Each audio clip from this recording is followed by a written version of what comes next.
సత్య సాక్షి అనుదిన మన్నా ద్వారా మీ అందరికీ శుభోదయ. నేటి ఉదయ కాలము 6 గంటలకు 10 గంటలకు ఆరాధనలున్నాయి. ప్రతివారు సకాలంలో దేవుని యొక్క మందిరానికి వచ్చి ఆరాధించవలసిందిగా కోరుకుంటున్నా. నేటి యొక్క వాగ్దానము కీర్తన 34:19.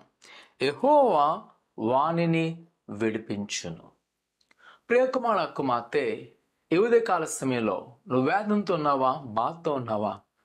దేవుని సన్నిధిలో ఒకవేళ నువ్వు చాలా ఆందోళనతో ఉన్నావేమో, భయపడక ఒక నిరీక్షణమైన మాట, యెహోవా వాణ్ణి విడిపించును.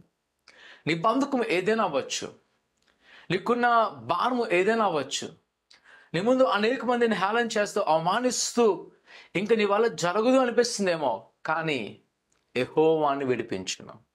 యెహోవా నీ బంధకాలను విడుదల చేయను. ఆయన నీకు సమృద్ధిని దయచేయను.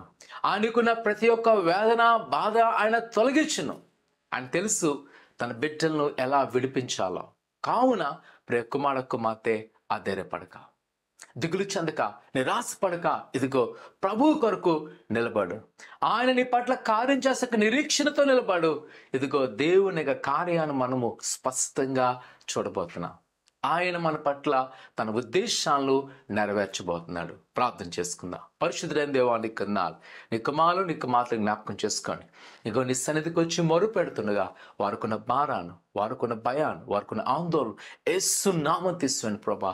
నీ సహాయముతో నింపండి. వారుకున్న కదులు తీసివేయండి. నీ కృపాక్షములతో నింపి బలపరుచుకోమని వారు ఏదైతే కోరుకున్నారో ఆ కోరికలు సిద్ధింపచేసి ఫలింపచేసి దేవా నీకు సాక్షాత్తంగా ఉంచుకోమని యేసు నామమున అడుగుతున్నాం తండ్రి, ఆమేన్.